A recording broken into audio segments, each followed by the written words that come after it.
Hello friends, this is a crash course series and it is assumed that the student has undergone various details of the subject, and this is just the quick revision of the facts. So let's get started with general medicine. First we'll be talking about the cardiology section, hypertension.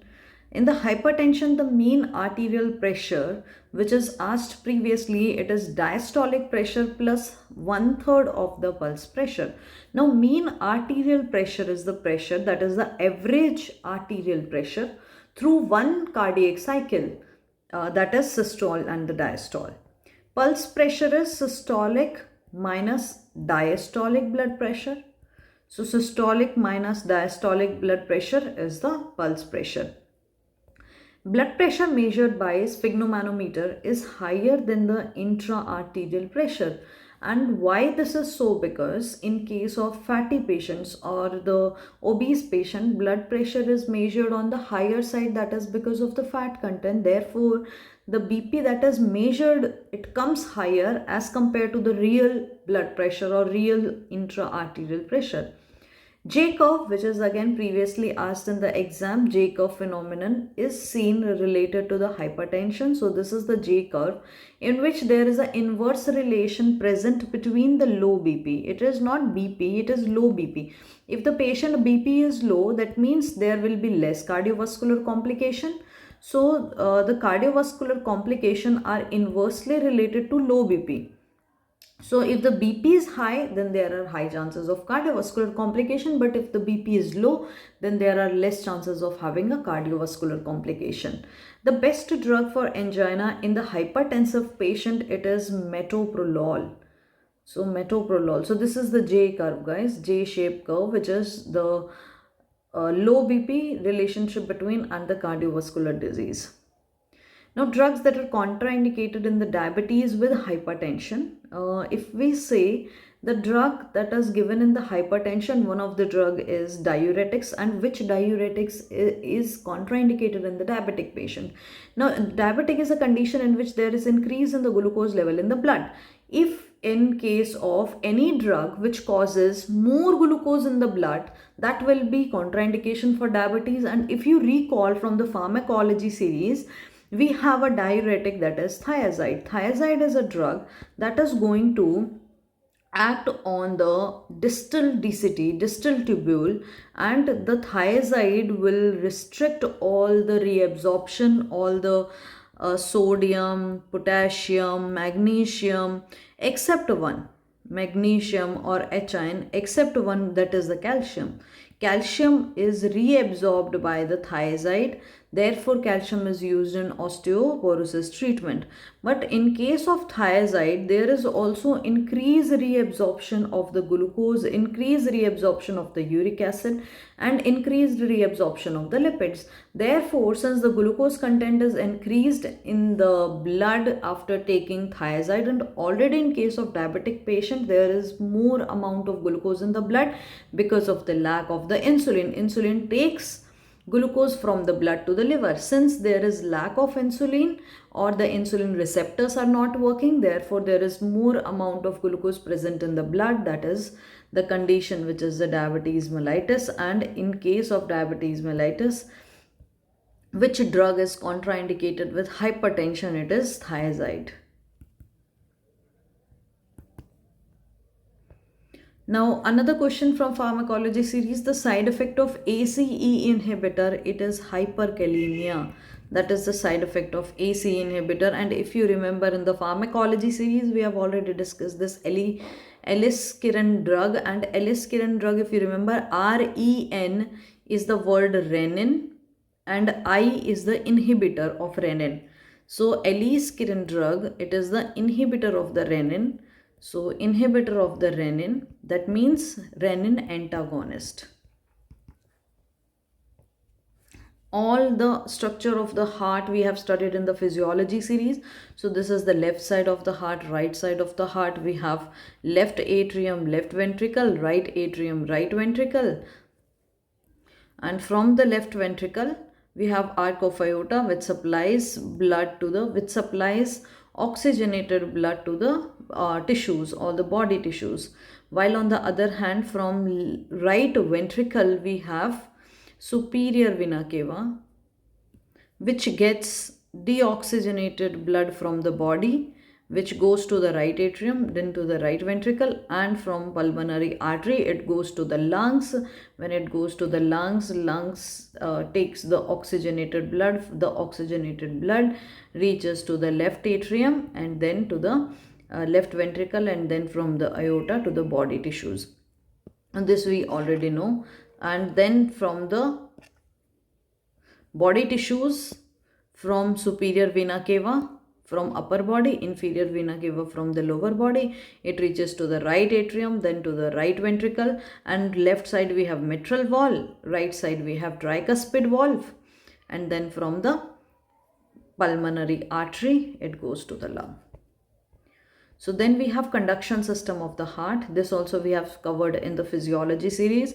First is the SA node. So SA node has got a high conduction velocity and it starts the electrical impulses. In case SA node is not working, then AV node starts the electrical impulses.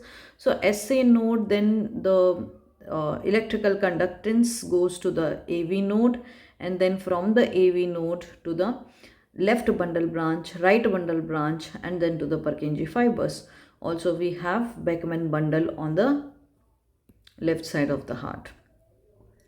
So this is where we put the leads on the ECG. When you take a ECG which looks like this, so this is a ECG, and if you have seen, we put leads on the ECG. So these leads are placed on limb leads are placed. There are three. They are placed on the left arm, right arm, and the third one is placed on the left leg. Now the right leg is spared. Right leg also we put clinically, we put on the right leg also, but that is only for earthing. That has no role on the ECG. So we place three limb leads, one on the left arm, right arm, and the left leg. And then we place the chest lead. Actually there are 9 chest leads, but 6 plays important role. So we place these leads V1, V2, V3, V4, V5 and V6. So these are the chest leads which are placed likewise. Now if we talk about cardiac cycle of the heart, which we have also covered in the physiology series. So this is the left atria, then we have right atria, left ventricle, right ventricle. Here we have a mitral valve, and here is the tricuspid valve. And we measure the central venous pressure here for JVP. So these are the 4 chambers of the heart. So first step is the atrial systole. So we start with the atrial systole. Remember, start with A and A contraction. We start with contraction of the A, so that is atrial systole. So atrial systole is when the atria contract, rest of the blood that is present in the atria is pushed into the both of the ventricles. So first of all, 70% of the blood, when it comes to the atria, it goes into the ventricle rapidly without any contraction. So that is a rapid ventricular filling. That is 70% of the blood is gone as it is. 30% or rest of the blood, atria has to contract, and then from the atria, the contraction of the atria pushes the rest 30% of the blood to the ventricle, and we start with the contraction of the atria, that is atrial systole. So remember, when we talk about the cardiac cycle, we start with atrial systole. So in the A for atria, A for atrial systole, and the slope we get with the atrial contraction, start with the A. If you confuse that which step come first, start with A, atrial contraction, or A slope on the JVP. So we start with the A slope, that is the atrial contraction.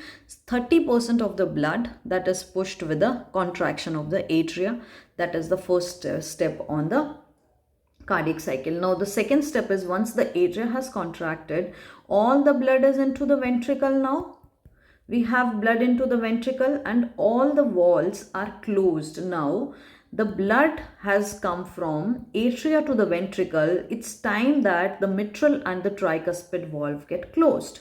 When the mitral and the tricuspid, that is M1 and T1 closure, mitral and tricuspid closure will give us S1 sound. So the first sound is produced by M1 T1 closure, that is closure of this mitral valve, closure of the tricuspid valve. Now all the blood is filled into the ventricle. Ventricle is relaxing nicely because all it is filled with all the blood that was in the atria. So we have second step, which is the isovolumetric contraction, that is isovolume. Both the volume are almost similar, and there is after the isovolumic contraction, and this slope is the C slope in the JVP. Now the first sound is with the M1 T1 closure. Now that there is lot of blood is present between both the ventricles. Now earlier there was only 70%, 30% of the blood in the atria, and after the contraction of the atria, this 30% of the blood has come into the ventricle. The second step is now all the blood from the atria has come in the ventricle. Now the valves are closed, tricuspid and mitral valves both are closed, and it gives S1 sound. Now that all the blood was in ventricle, or all the blood is in ventricle, it will go to the respective body parts. So from the left side, it will go from arch of aorta to supply the body tissues. So from the blood it goes out, and here we can see these valves are, the pulmonary valves are opened. So arch of aorta is opened, blood goes into the body tissues, and from here the pulmonary valve is opened and the blood goes to the lungs. Now on the right side, here the pressure is decreased. So we see ejection click. Now the blood is ejected from the ventricle. Therefore there is low pressure, and you can see this ejection click has got low pressure on the ventricle, on the right side of the ventricle, and therefore there is also opening of, or you can say this step is ejection of the blood from the ventricle to the body. And you can see X descent. Why descent? Because there is low pressure that is present on the JVP, because there is no pressure on any of the valve. Now that the blood has gone to the body, it's time that blood comes to the atria again. So when the blood comes to the atria again, now these valves will get closed so that blood does not leak out. So both the arc of aorta is closed, pulmonary valve is closed. So A2P2 closure is known as S2 sound. S2 sound is A2P2 closure. So both of these valves are closed. Now the ventricle are nicely relaxing. So there is isovolumetric relaxation because the ventricles are empty now. There is no blood in the ventricle, and the blood starts coming in the atria. So blood come in the atria. There is increase in the pressure created in the atria. So there is a rise in the pressure, and this is what we see in the V slope. So very easy to remember. Isovolumetric relaxation, V slope. And then we have atrial systole. The first step was atrial systole. So in the atrial systole, A word is there, A slope. Then we have isovolumetric contraction, C word is there, then C slope. Very easy to remember, guys. Then the last step is, now that the blood has come into the atria, it will directly go into the ventricle. So there will be rapid filling of the ventricle, that is 70% of the blood will go into the ventricle. So there is decrease in the pressure that is seen in the JVP. So it is a rapid ventricular filling. That is 50%, 70% of the blood has gone. And because there is drop in the pressure, we say Y descent.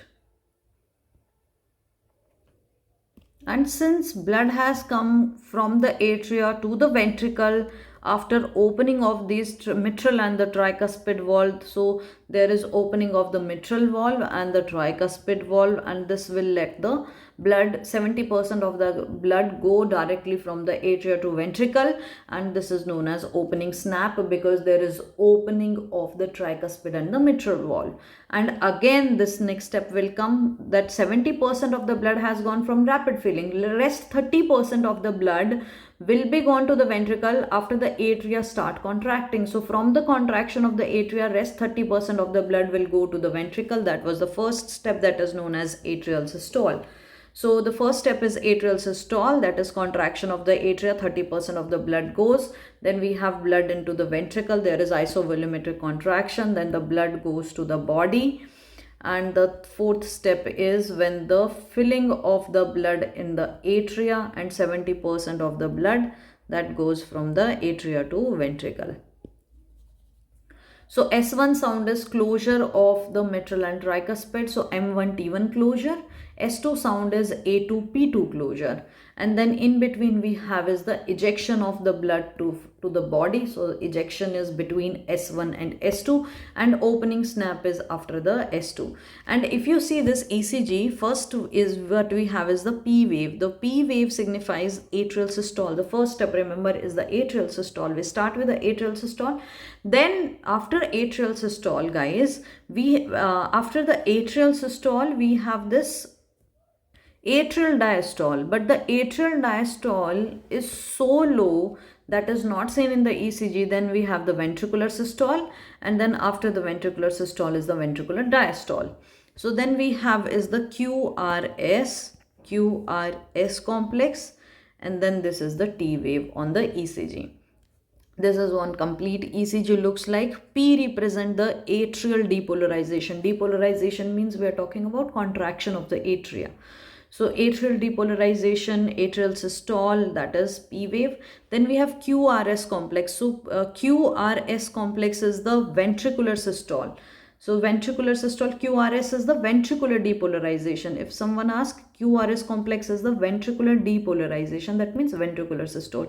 And T is again, that is diastole, that means T is the ventricular repolarization.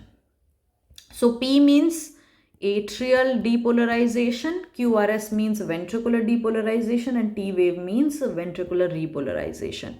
Now sometimes they break this term, that PR interval. They ask interval between P and R.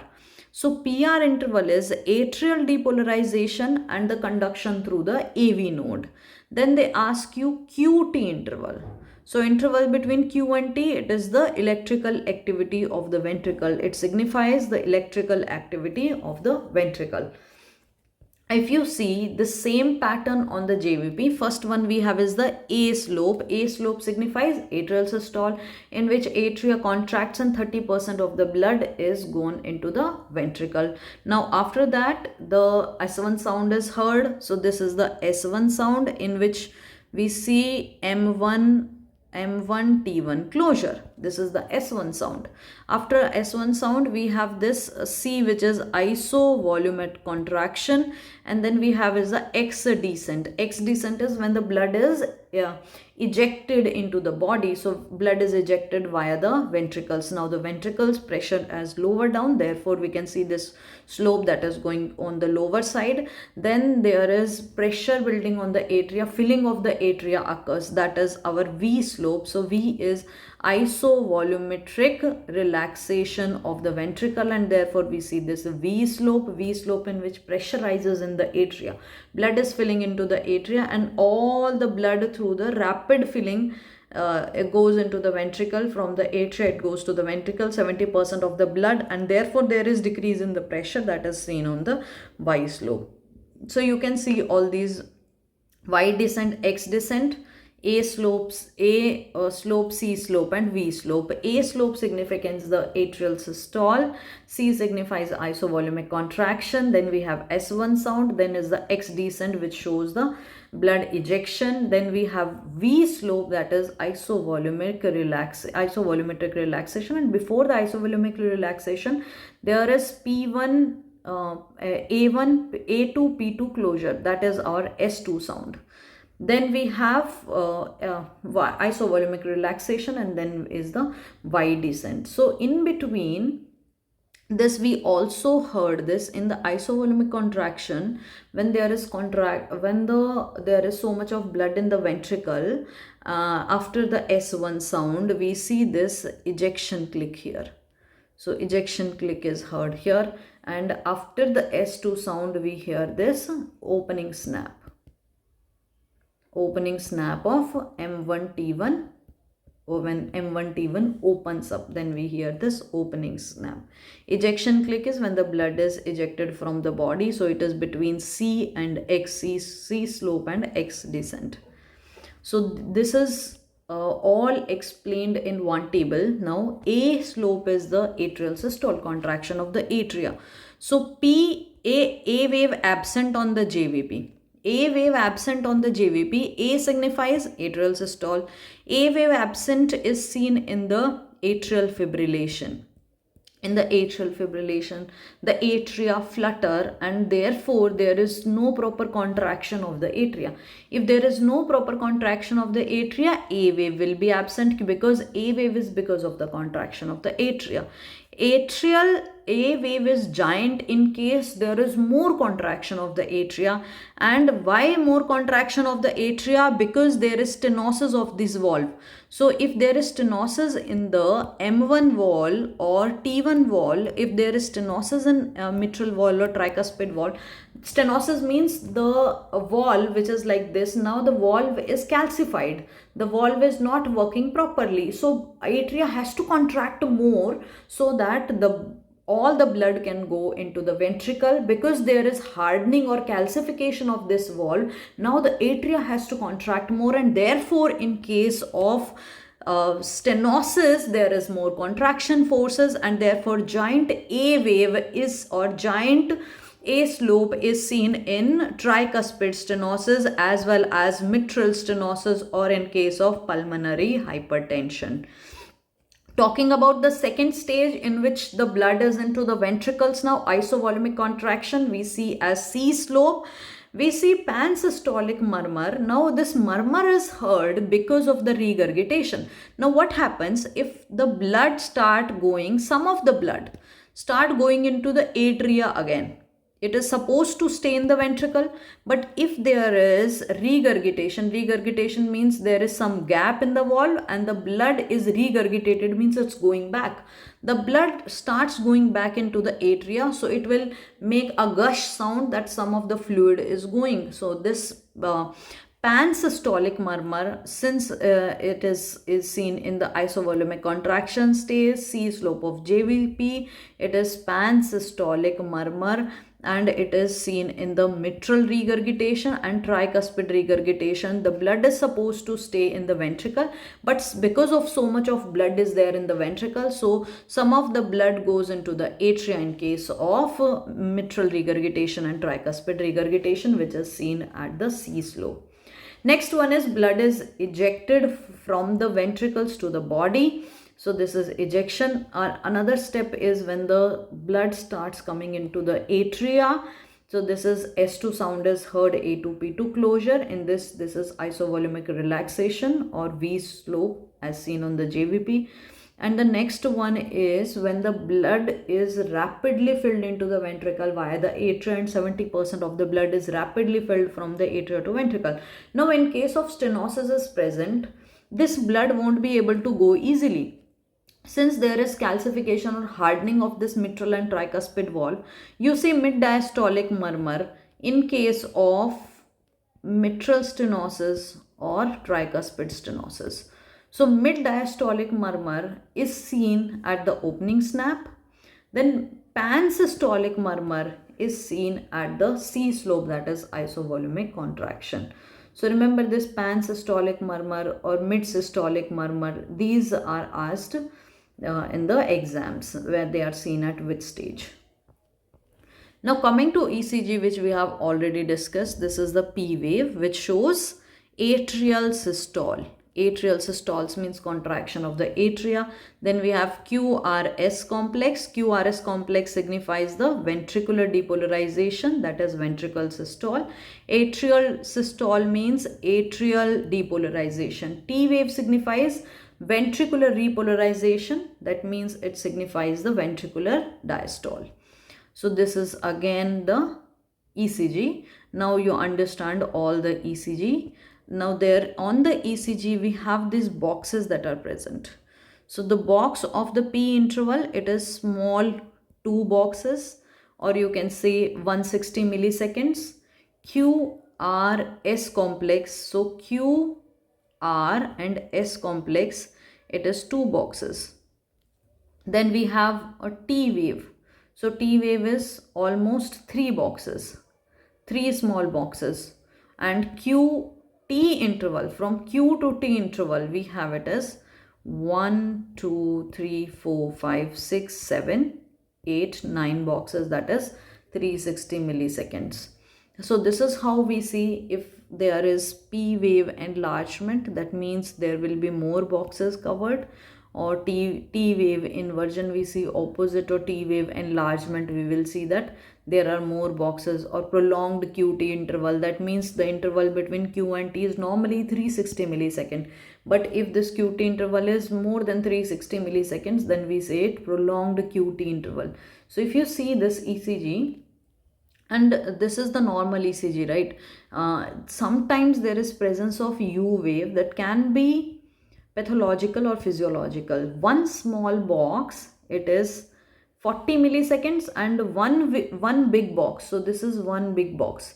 This one big box contain 1, 2, 3, 4, 5 small boxes. So that is 5 into 40 millisecond. One small box is 40 milliseconds. So that will be 20 milliseconds.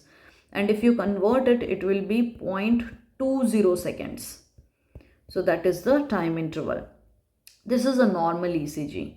How do you check the heart rate of a normal ECG? So heart rate is checked in this ECG as 300 divided by RR interval of the big box. When we are talking about big box, then we take the calculation as 300.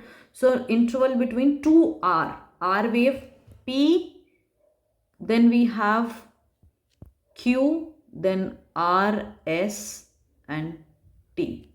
So this is P wave, then Q, R, S and T. So one R and another R. So this difference is what is calculated. So a heart rate is equal to 300 divided by RR interval. That is about the big boxes. So 4 big boxes are covered. So as you can see, 1, 2, 3 and 4 big boxes between RR interval. So 300 divided by 4, that comes to be 75. So heart rate for this patient is 75. Or you can also calculate heart rate from small boxes. That is 1500 divided by RR interval of small boxes. So if you calculate, one big box contain 5 small box. So 5, 5, 5, 5. So that will be 5 into 4, that is 20. So that comes 1500 divided by 20. Again it comes 75. Heart rate for this patient is 75, and this is how you calculate. Heart rate is 1500 divided by RR interval. 1500 is for small box and 300 divided by RR is for large box.